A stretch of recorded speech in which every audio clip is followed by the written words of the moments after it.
بسم الله الرحمن الرحيم. السلام عليكم ورحمة الله وبركاته. الحمد لله الذي علمنا بالقلم علمنا ما لم نعلم، والصلاة والسلام على أشرف الأنبياء والمرسلين وعلى آله وصحبه أجمعين. أما بعد. Pemirsa yang dirahmati Allah Subhanahu wa taala. Alhamdulillah, kita senantiasa bersyukur kepada segala limpahan nikmat dari Allah Subhanahu wa taala. Dan pada pertemuan kali ini kita mulai masuk dalam kategori intelektual Islam, terutama terkait dengan ilmu sebagaimana yang diajarkan oleh Islam. Dan yang pertama adalah urgensi ilmu menurut Islam. Sebagaimana kita pahami bahwa Islam adalah agama ilmu, sekaligus sebagai agama amal atau praktis, sehingga ilmu dan amal yang menjadi paket sehingga disebut sebagai as-sirat al-mustaqim, jalan yang lurus. Manakala sebuah ilmu tanpa pengamalan layaknya Yahudi, maka dianggap sebagai penyimpangan dan disebut sebagai maghdubi alaihim, mereka yang mendapatkan kebencian dari Allah Subhanahu wa taala. Demikian pula ketika sebuah amal tanpa dilandasi dengan ilmu, maka dipastikan itu akan menjadi kesesatan yang menjadi identitas daripada kalangan Nasrani. Dengan pertimbangan seperti ini, pemirsa yang dirahmati oleh Allah Subhanahu wa taala, maka ilmu dan amal sekaligus itulah yang disebut sebagai orang-orang yang diridhoi oleh Allah Subhanahu wa taala, ridwanullahi alaihim. Mereka yang berilmu beramal layaknya para nabi, layaknya para sahabat Rasulullah sallallahu alaihi wasallam, maka dengan ilmu amal yang disebut siratal mustaqim, juga disebut an'amta alaihim, orang-orang yang telah mendapatkan gelontoran nikmat adalah mereka yang berhasil mengamalkan ilmunya dan mengilmui amalan-amalan yang mereka kerjakan.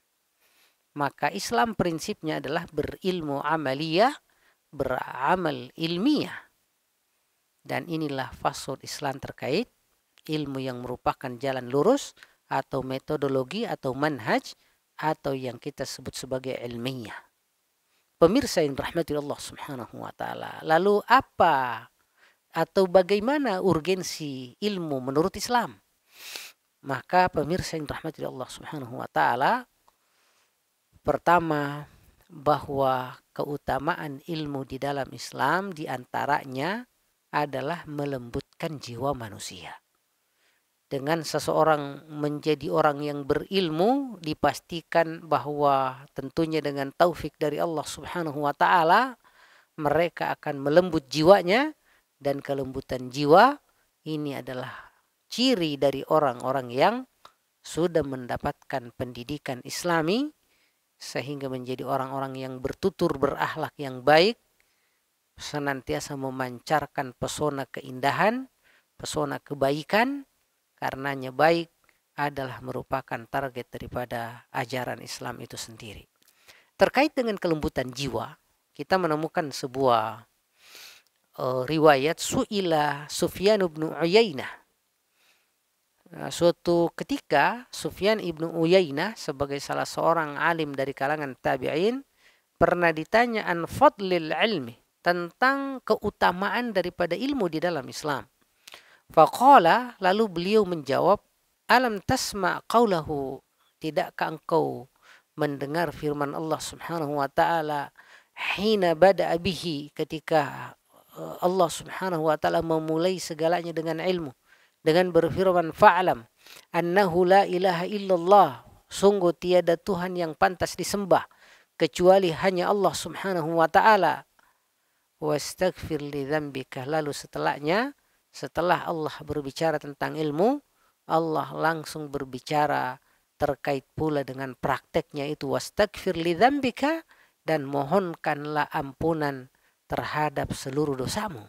Artinya wallahu alam pemirsa yang dirahmati Allah Subhanahu wa taala, dengan mengetahui keagungan Allah, kehebatannya, kebesarannya, dengan otomatis tentunya seorang hamba akan merasakan kekerdilan dirinya, sehingga dia butuh untuk memohon ampunan atas segala khilaf dan kelancangannya selama ini kepada Allah, dan itulah yang disebut sebagai kelembutan jiwa.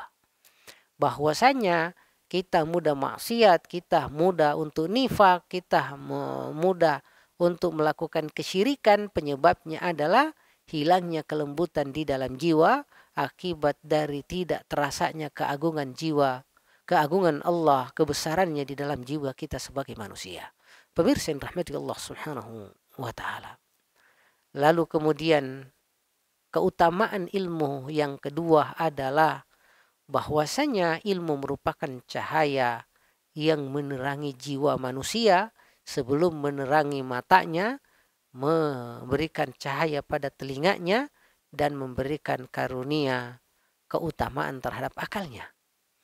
Oleh karena itu, di banyak ayat Allah berbicara terkait cahaya yang menjadi identitas orang-orang beriman, sementara orang-orang kafir ditengarai sebagai orang-orang yang dalam kegelapan. Bahkan juga disebut bahwa namanya berilmu berarti orang yang melek, ya, sementara orang yang bodoh adalah orang-orang yang sedang buta dan sebagainya. Misalnya di dalam surah Al-Hajj ayat 246 sebagaimana di layar pemirsa yang dirahmati oleh Allah, kita menemukan firman Allah Subhanahu wa taala, fa innaha la ta'mal absaru, sungguh matanya tidaklah buta, walakin ta'mal qulubul lati fis sudur, tapi yang buta adalah jiwanya yang ada di dalam hatinya, yang ada dalam jiwanya. Na'udzubillah min dzalik. Itu dari orang-orang yang matanya melek, namun basirahnya atau hatinya, ya basirah itu adalah perpaduan antara mata dan jiwa atau hati, sehingga memiliki pengetahuan yang mendalam.